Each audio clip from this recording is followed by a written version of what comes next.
Allez Coralie, c'est à vous. Monsieur Martinez, pensez-vous être assez musclé?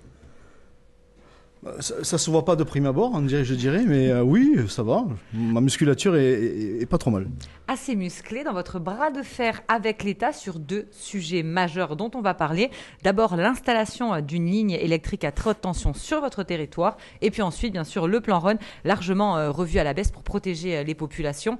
Est-ce que vous, élu local, vous arrivez vraiment à faire face à l'État sur ces 2 dossiers? Je crois que c'est indispensable qu'on donne notre position, qu'on défende nos concitoyens et nos territoires. Parce que sur ces 2 dossiers, on peut dire que c'est un passage en force de RTE couvert de l'État. Ça, c'est sur la ligne à très haute tension. Sur la ligne à très haute tension, finalement, sans prendre en considération nos propositions, on a fait des propositions alternatives avec l'ensemble des partenaires, que ce soit agriculteurs, associations, domaine de l'environnement, etc. Et sur le plan Rhône, alors là, c'est le reniement de la parole de l'État. Moi, je le vis sur mon territoire, sur mon petit bassin, notamment sur ma commune, propre commune de Bellegarde. On a été inondé en 2003. Je le rappelle, par une brèche sur le Petit Rhône. Là, c'est les travaux sur le Petit Rhône. Et on voudrait ne pas réaliser la totalité des travaux, donc ne pas protéger ma population.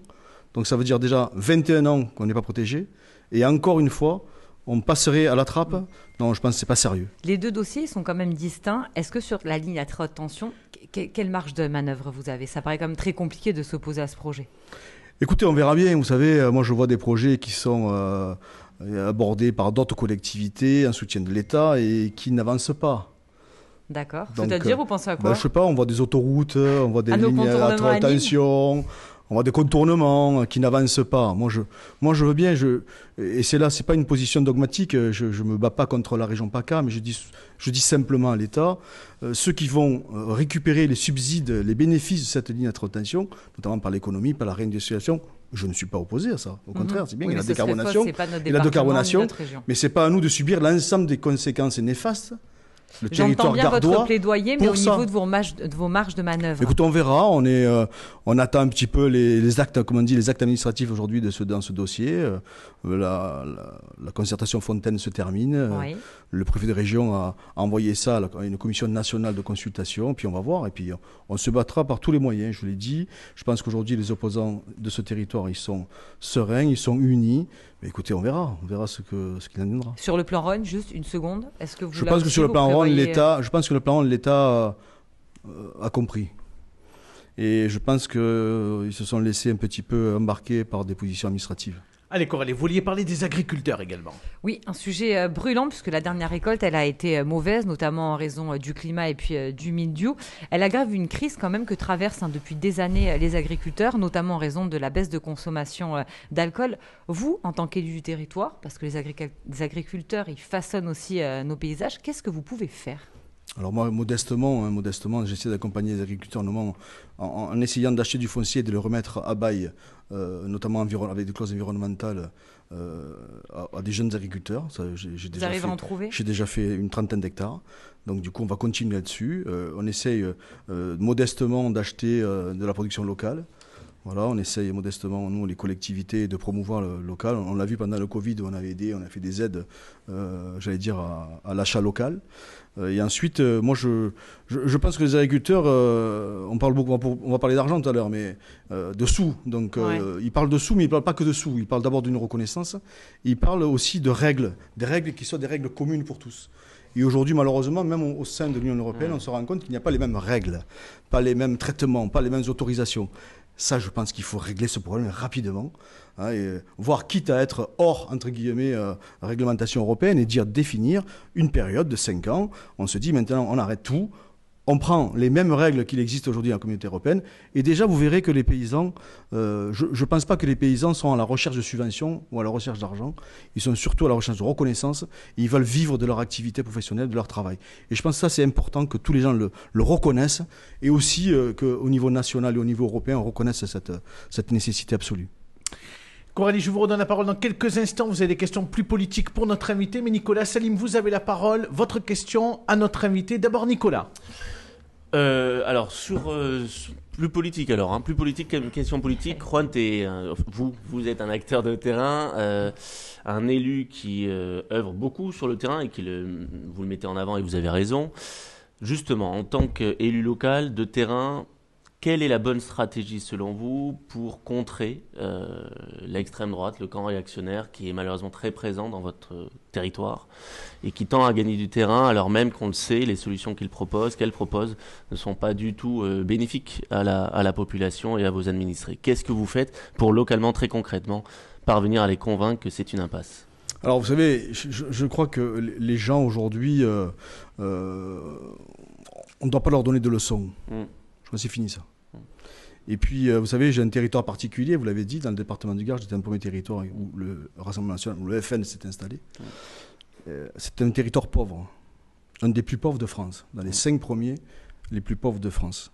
Et donc les gens, ce qu'ils veulent, c'est, on parlait des agriculteurs, ils veulent vivre de leur travail, ils veulent être sécurisés, ils veulent avoir des services publics, ils veulent être accompagnés dans leur quotidien. C'est ce que j'essaye modestement de faire avec mon équipe municipale et avec ma majorité intercommunale. J'essaye de faire ça, moi, de m'occuper du quotidien. Alors quand c'est les élections locales, en tout cas municipales, ça marche, on va dire, les gens reconnaissent ce travail-là. Et ensuite, quand ils sentent que c'est des partis politiques, de suite, c'est le clivage. Et vous avez bien pu remarquer, vous ou tu, Nicolas, bien pu remarquer que maintenant, c'est tout le Gard. Ouais. Il n'y a plus de territoire, et j'allais dire bien au-delà du Gard. Et d'un territoire où, avant, il ne se votait rien. Donc moi, je crois qu'il faut s'occuper des gens, il ne faut pas mentir aux gens. Je pense que le RN gagne aujourd'hui parce qu'ils sont démagos et qu'ils mentent aux gens. C'est un roman. Et ça marche parce qu'ils sont dans la difficulté, les gens. Ils sont dans la difficulté, les gens. Il faut le dire. On ne parle pas, mais la Martinique, aujourd'hui, ils sont dans... Pourquoi ? Parce qu'ils crèvent de faim, la Martinique. C'est-à-dire qu'aujourd'hui, ils n'ont pas de sous pour acheter à bouffer. Donc, les gens, aujourd'hui, ils sont comme ça. Ils n'arrivent pas à finir la fin de mois. Moi, je pense qu'il faut s'occuper de ça. Et après, faisons de la politique, j'allais dire, philosophique, etc. Si on fait déjà ça, je parle pour le local, on parle de l'environnement. L'environnement, c'est de mettre du travail là où les gens habitent. C'est simple. On traitera le problème du transport. Si vous mettez le travail à côté de là où les gens ont leur domicile et ont leur famille, ils travailleront là, ils n'ont pas besoin de prendre leur voiture, de faire 1 heure de transport et de payer et de dépenser de l'argent. Voilà. Salim, votre question à notre invité Juan Martinez. Monsieur Martinez, moi c'est une question par rapport à votre fonction de maire de Bellegarde sur la question sociale en fait. Donc Bellegarde jouit quand même dans un assez bon climat social, urbanistique aussi. Et j'aimerais vous poser la question, est-ce que c'est dû à une politique qui est menée de la mairie par rapport à vos habitants, ou est-ce que c'est la ville, le village du moins, voilà, qui a un peu cette histoire plutôt agréable au sein du village ? Donc, je crois qu'il doit y avoir tout. Oui. Je ne suis pas sûr que je sois le seul responsable ou le seul responsable de ce bien-être. Je crois que d'abord, notre ville, elle a gardé son identité de village, même si elle s'est agrandie. Et je pense qu'on arrive aujourd'hui à raccrocher l'ensemble des familles qui nous rejoignent et qui ont décidé de s'installer ou d'acheter à Bellegarde par le biais des associations que l'on soutient, bien entendu.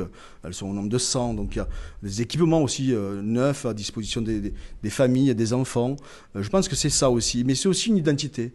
Bellegarde, là je vous invite pendant les fêtes, c'est vraiment une grosse tradition festive et je pense qu'on doit avoir cet équilibre entre service, accompagnement, festivité.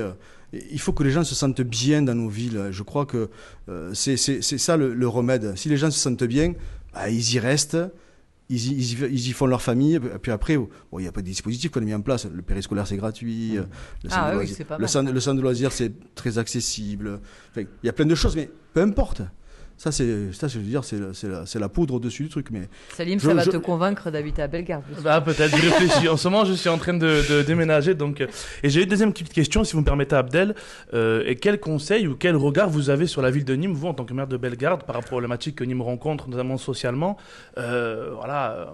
quel regard vous avez ou quel conseil vous pourrez donner à la mairie de Nîmes, en toute humilité, bien sûr. Moi, je donne pas de conseils. Ou un regard, en tous les cas, sur la politique sociale de Nîmes, en tout cas. Non, moi, je donne pas de conseils. Dans d'autres temps, j'ai eu des responsabilités départementales où je me suis occupé un petit peu de la ville de Nîmes, parce que notamment sur la thématique de l'éducation. Moi, je pense qu'on doit respecter tout le monde. Et on doit s'occuper de tout le monde. Et que les citoyens aujourd'hui, qu'ils habitent le centre-ville, et qu'ils habitent les hauts quartiers, ou qu'ils habitent en périphérie, dans les quartiers qu'on appelle politique de la ville, ça ne veut plus rien dire maintenant, il faut s'en occuper. Et aujourd'hui, on se rend compte que les moyens, ils ne sont pas peut-être là où ils sont, là où ils doivent être. Moi, je pense que si on s'occupe de tout le monde, dès le plus jeune âge, c'est la fonction d'un élu local. Moi, voilà. Mais bon, après, je n'ai pas de conseil. Moi, je ne donne aucun conseil. Moi, je fais je fais modestement et avec beaucoup d'humilité. J'essaye de faire ça sur ma commune et sur ma communauté de communes. Après, le reste, les gens...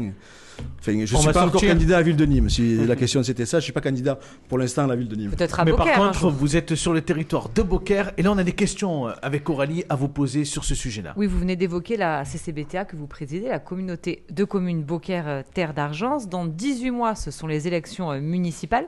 Est-ce que vous êtes inquiet sur ce territoire du départ de certains maires? On pense notamment au maire de Fourques, un départ qui est combiné en même temps à une poussée de l'extrême droite.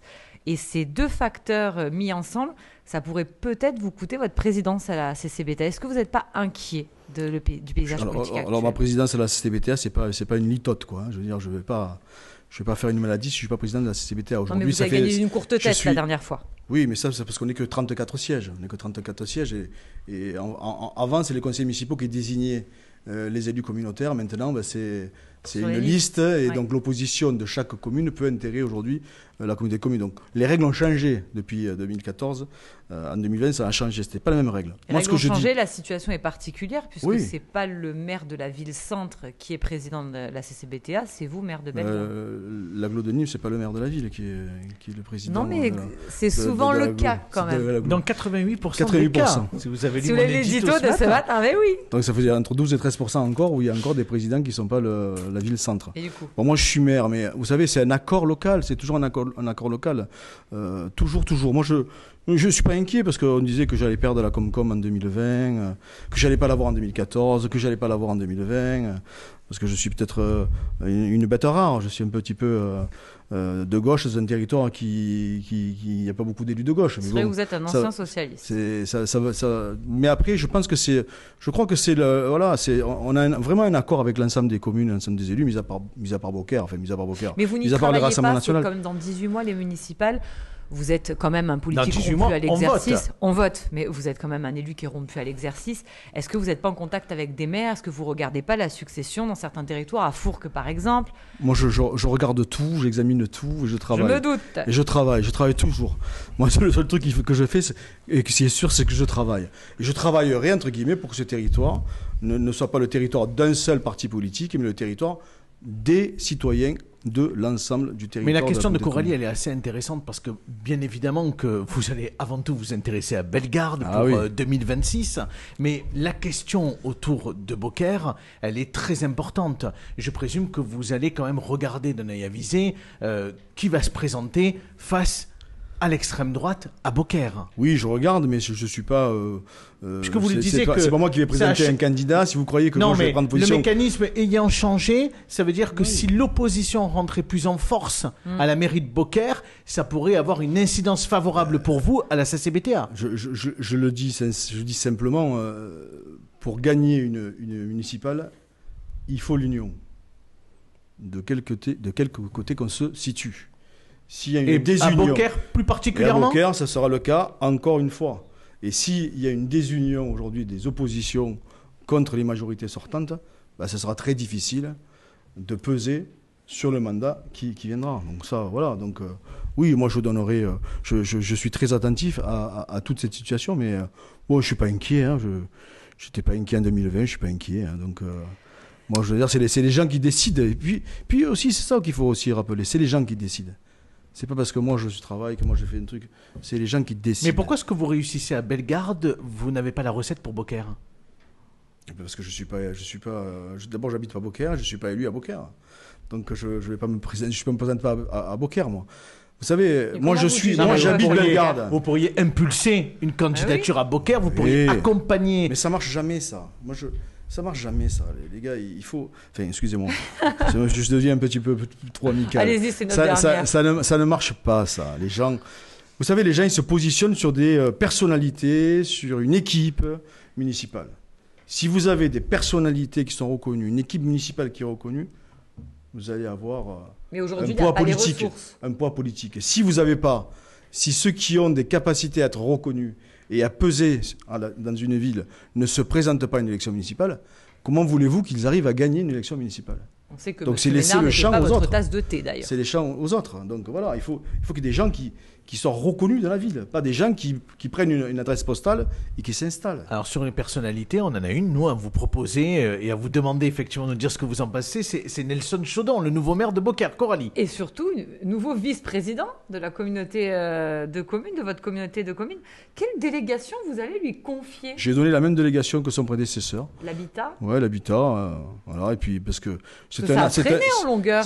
C'était un accord que nous avions avec l'ensemble des élus quand on a été désigné. Vous en par nos pensez quoi de concitoyens. Nelson Chaudon? Moi, vous l'avez rencontré, vous avez échangé avec lui par ailleurs? Non, je l'ai rencontré au sein du conseil communautaire. Moi, j'en pense rien du tout. Vous savez, vous savez, j'ai pas d'animosité envers les personnes, moi. Hein. Moi, c'est les idées politiques qui m'intéressent. Et il est évident que je suis vraiment opposé à ces idées nauséabondes, parce que même si je comprends les gens ceux qui votent parce qu'ils sont en difficulté, mais ceux qui me proposent, c'est pas ça. Donc, qu'est-ce que vous attendez de lui? Il est votre vice-président, Nelson Chaudon. Qu'est-ce que vous attendez de lui? Parce que vous allez devoir travailler ensemble. Je travaille avec tout le monde, moi. Quand je suis président de la communauté de communes, je travaille avec l'ensemble des élus de la communauté de communes. Et du coup quoi? Qu'est-ce que vous attendez de Nelson Chaudon? Moi, j'attends rien de Nelson Chaudon. Vous attendez rien de lui? Non, qu'est-ce que vous lui confiez un poste de vice-président, il va avoir ses indemnités, il est chargé à l'habitat et vous attendez rien de lui? Mais non, j'attends rien de lui, j'attends qu'il exerce cette compétence sous mon autorité. Parce que c'est comme ça, quand on a une délégation, c'est sous l'autorité du maire ou du président. Et donc j'ai autorité sur toutes les délégations, mais en même temps, je travaille avec l'ensemble des élus de mon territoire. Une toute dernière je question. respecte l'ensemble des élus. Une toute dernière question dans cette interview, et du coup je vais revenir sur Nîmes, puisque Salim vous y a mené tout à l'heure. Il y a une rumeur un peu qui monte de peut-être Julien Sanchez, candidat à la mairie de Nîmes en 2026. Vous le connaissez bien, puisque vous l'avez pratiqué pendant de nombreuses années sur votre territoire. Pensez qu'il est possible que Julien Sanchez, qui est parti aujourd'hui à la députation européenne, puisse faire un retour local à Nîmes? C'est à lui qu'il faut poser la question, pas à moi, parce que moi je sais. Vous en pensez quoi? Moi je sais que c'est sûr que c'est mieux d'être député européen parce qu'il y a une indemnité un peu plus importante aujourd'hui, quand même. Donc la mairie de Beaucaire, c'est sûr que c'est pas très fun, que député européen c'est peut-être plus fun. Moi, vous savez, je suis un élu local, moi. Moi, à la mairie de Bellegarde, j'avais dit une fois, je m'étais fait tacler par l'époque, le premier fédéral qui m'avait taclé. Moi, ma priorité. Premier fédéral du Parti Socialiste. Et mon parti, c'est Bellegarde. Et mon parti, ça sera encore Bellegarde. C'est encore Bellegarde. C'est Bellegarde aujourd'hui. Et ça sera toujours Bellegarde. Et puis après, mon territoire. Et vous attaquez parce que vous avez quand même été élu au conseil départemental avec l'étiquette socialiste. Ça ne remet pas en rien vos compétences qui sont certainement louables, mais aussi l'étiquette à une époque a aidé sur le canton. Mais je n'étais pas candidat sur l'étiquette et je n'étais plus déjà au parti. Mais je rappelle le contexte et du coup votre carrière politique. Vous vous rappelez, au 100 ans, vous vous rappelez 100 ans. Vous vous rappelez 2008, c'est ça 2008, je suis trop jeune, je crois, pour 2008, 2008, vous vous rappelez? Non, moi je vous parle de la dernière municipale. Donc voilà, non, moi je crois que c'est vrai que moi je suis un élu local. Voilà, je pense que si les gens l'ont pas compris. Merci beaucoup, Juan Martinez, d'avoir répondu à toutes nos questions. On vous garde avec nous.